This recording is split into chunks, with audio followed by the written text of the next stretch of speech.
Mga kami-Chris, ito na marahil ang isa sa pinakamabigat na update na narinig natin mula kay Papa Mikoy. Marami ang nagulat, marami ang nalungkot, at marami rin ang napaisip matapos ang kanyang naging live stream. May mga sinabi siyang tungkol sa hashtag tamang panahon, sa samahan nila ni CJ at sa mga nangyayari ngayon sa mi-Chris community.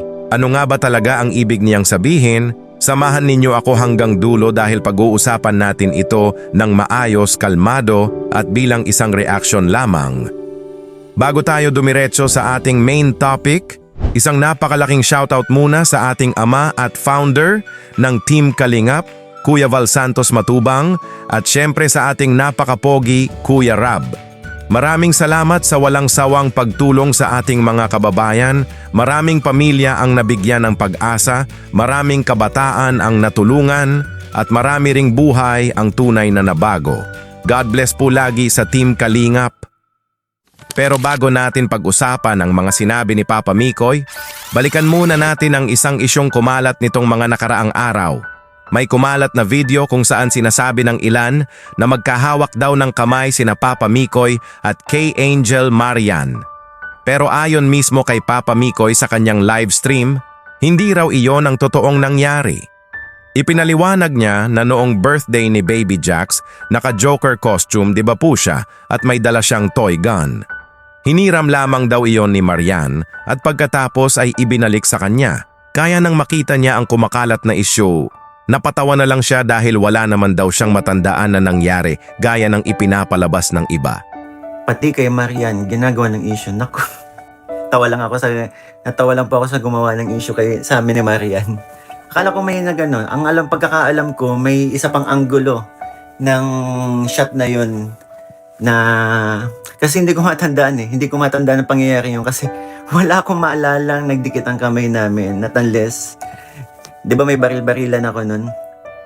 May baril-barilan ako nun. Alam ko hiniram yun ni Marian. Parang binalik lang yata sa akin yung baril. Kaya natawa lang ako sa gumawa ng issue. Sa ng video yun. Mukha ka lang tanga, sabihin ko lang sa'yo. Sa gumawa ng video yun, mukha kang tanga sa ginawa mo. Mga kami-Chris, minsan talaga may mga tao na mabilis gumawa ng kwento mula sa isang maikling video. Kaya mas maganda pa ring alamin muna ang buong konteksto bago tayo maniwala. Kayo, ano ang masasabi ninyo rito? Kasi kitang-kita naman sa video na ibinalik lang po ni Marian ang toy gun, di ba po? Comment lang kayo sa ibaba po ha. Sa kanyang live stream, inamin ni Papa Mikoy na nalulungkot siya sa mga nangyayari ngayon sa mi-Chris community. Ayon sa kanya, hindi na raw healthy ang sitwasyon dahil sobra na ang batuhan ng masasakit na salita at pambabash. Inobserbahan ko ang mga pangyayari, lalo na itong nagdaang linggo. Itong buong linggong to. And masasabi ko ay hindi na talaga healthy ang nangyayari sa amin. Sobrang nalungkot ako. Binanggit din niya na may mga balita siyang naririnig tungkol sa mga supporters na labis na naapektuhan.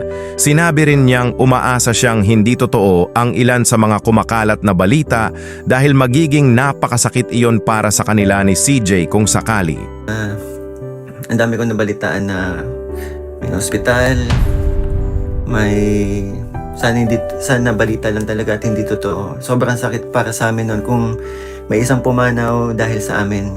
Makikita talaga sa kanyang mga salita na ang hangarin lang nila noon ay magbigay ng saya, good vibes at stress reliever sa kanilang musical series. Marami ring supporters ang nasaktan matapos ang vlog kung saan nagpakilala si Dane, isang miyembro ng Siglo Group. Pero kung tutuusin, nagpakilala lang naman siya bilang isang admirer ng talento ni CJ. Wala namang inanunsyong bagong tandem. Pero dahil marami pa ring umaasa sa pagbabalik ng mi-Chris, natural lang na may mga emosyon na lumabas. Isa sa mga pinakatinutukan ng livestream ay nang linawin ni Papa Mikoy ang tunay nilang samahan ni CJ. Ayon sa kanya, magkaibigan lamang sila, close friends, at parang kuya at nakababatang kapatid ang turingan nila. Ipinaliwanag din niya na hindi raw tama ang mga haka-hakang may relasyon sila. Binanggit din niya ang malaking age gap nila at sinabi niyang masaya siya sa magandang pagkakaibigan nilang nabuo. Sa mga nagko-comment, sa mga naniniwalang meron kaming something, wala po. Wala po kaming relasyon or wala kaming wala tayong hinihintay po. Wala tayong hinihintay na tamang panahon. Kami po ni CJ ay masaya po kami bilang magkaibigan. Masaya po kami bilang nagtuturingan na magkuya. Ako na nakagabay po sa kanya.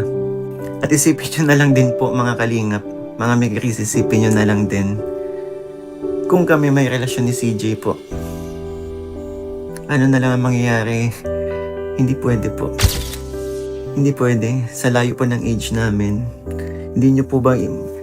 Sa amin ni CJ, mas importante po sa amin ngayon yung meron kami. At kung sakaling magkaroon man ng bagong katandem si CJ sa hinaharap, hiling niya na suportahan pa rin ito ng lahat. Kung magkaroon man po siya ng bagong katandem, suportahan na lang po natin, di ba? And ako din naman po ay susuporta. Sinabi rin ni Papa Mikoy na ipagpapatuloy niya ang kanyang charity vlogs. Patuloy pa rin daw siyang magdadala ng good vibes, comedy, at saya sa mga manonood. Nagpasalamat din siya sa lahat ng patuloy na sumusuporta. And sa mga gusto po, sa mga gustong mag-stay and sumuport sa aking charity, tuloy lang po ako. Sabi nga dito, di ba, padagos lang, which means patuloy lang. Tuloy lang din ako sa, tuloy lang din po ako sa paggawa ng video ng pagpapasaya po. Alam ko, mula din naman yun sa inyo. Malaking tulong yun sa mga nakakaramdam ng stress, di ba? Yung ginagawa natin pagpapatawa. Ginagawa natin mga content na hindi lang charity, kundi comedy din. At humingi rin siya ng paumanhin sa mga nasaktan at umasa. Sa mga manonood po, sorry po sa mga sorry po sa mga yun, nasaktan po namin, sa mga umasa po. Sa mga nais mag-stay at patuloy kaming mahalin. Maraming salamat po. Mga kami Chris, bilang isang supporter, masakit talagang tanggapin ang mga pagbabagong nangyari. Normal lang na malungkot, normal lang na ma-disappoint, pero kung tunay nating mahal sina Mikoy at CJ, siguro ang pinakamagandang paraan ng suporta ay respetuhin din ang kanilang mga desisyon at patuloy silang suportahan sa kani-kanilang journey. Hindi man natin nakuha ang ending na inaasahan ng ilan, hindi naman ibig sabihin na matatapos na rin ang suporta natin sa kanila. Kayo naman mga kami Chris, ano ang masasabi ninyo sa mga naging pahayag ni Papa Mikoy? I-comment ninyo ang inyong opinion. Basta maging magalang tayo sa isa't isa. No hate. Respect lang. Kung nagustuhan ninyo ang video, like, share, subscribe, at kung gusto ninyo pang masuportahan ang ating channel, maaari rin kayong maging channel member sa halagang 39 pesos kada buwan. Malaking tulong po yan, maraming salamat po. Mga kami Chris, maaaring magbago ang mga tandem. Maaaring mag-iba ang direksyon ng mga kwento, pero ang respeto, kabutihan at suporta ay pwedeng manatili. Patuloy nating suportahan sina Papa Mikoy at CJ sa kani-kanilang mga pangarap hanggang sa susunod nating reaction video. Stay positive, stay respectful, no hate, love and support lang tayo. God bless everyone. Ingat palagi mga kami Chris.